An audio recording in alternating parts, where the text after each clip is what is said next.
ഈശോയിൽ ഏറ്റവും പ്രിയപ്പെട്ടവരെ, എല്ലാവർക്കും ഒരിക്കൽ കൂടെ കർത്താവായ യേശു ക്രിസ്തുവിൻ്റെ വിലയേറിയ നാമത്തിൽ സ്നേഹവന്ദനം അറിയിക്കുന്നു.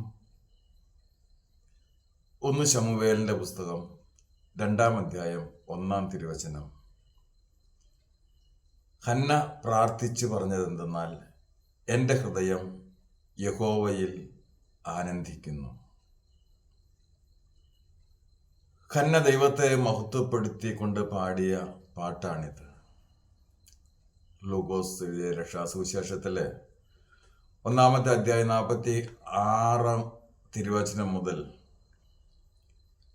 മറിയയുടെ വാക്കുകൾക്ക് സമാനമാണിത്. മക്കളില്ലാതെ മനോവ്യസനത്തിലായിരിക്കുന്ന ഹന്ന മനസ്സുരുക്കി ദൈവത്തോട് നേർച്ച നേർന്ന് പ്രാർത്ഥിച്ചു. അടിയന്റെ സങ്കടം നോക്കി അടിയനൊരു പുരുഷ സന്താനത്തെ നൽകിയാൽ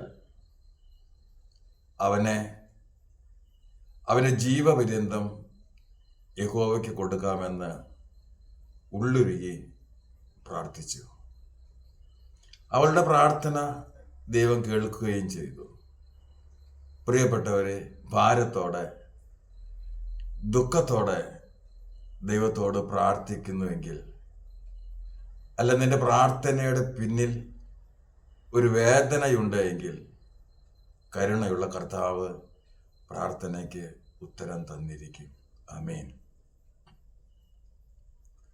ഹന്നയ്ക്ക് അവളുടെ ആഗ്രഹപ്രകാരം തന്നെ ഒരു മകനെ ലഭിച്ചു.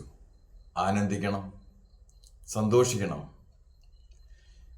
എന്നാൽ ഹന്ന പറഞ്ഞു, ഞാൻ ആനന്ദിക്കുന്നത് യഹോവയിൽ ആണ്. നമുക്ക് പ്രാർത്ഥിച്ച് ജോലി ലഭിച്ചാൽ, നല്ല ഭവനം ലഭിച്ചാൽ, നല്ല വിവാഹം നടന്നാൽ, മക്കളെ ലഭിച്ചാൽ, നമ്മുടെ പ്രാർത്ഥനയ്ക്ക് എല്ലാം ഉത്തരം ലഭിക്കുമ്പോൾ സന്തോഷവും ആനന്ദവും ഉണ്ടാകും. എന്നാൽ അത്യധികമായി ആനന്ദിക്കേണ്ടത് ലഭിച്ച കാര്യത്തിലല്ല, അത് തന്നവനിലാണ് ആനന്ദിക്കേണ്ടത്. അതാണ് ഹന്ന പാടിയത്. തൻ്റെ മകനിലല്ല ആനന്ദിക്കുന്നത്, മകനെ തന്ന ദൈവത്തിലാണ് ആനന്ദിക്കുന്നത്. ആമേൻ. നമുക്കും അതിനായി തീരട്ടെ. തന്നവനിൽ ആനന്ദിച്ച് സന്തോഷം കണ്ടെത്തുവാനായിട്ട് നമുക്ക് സാധിക്കണം.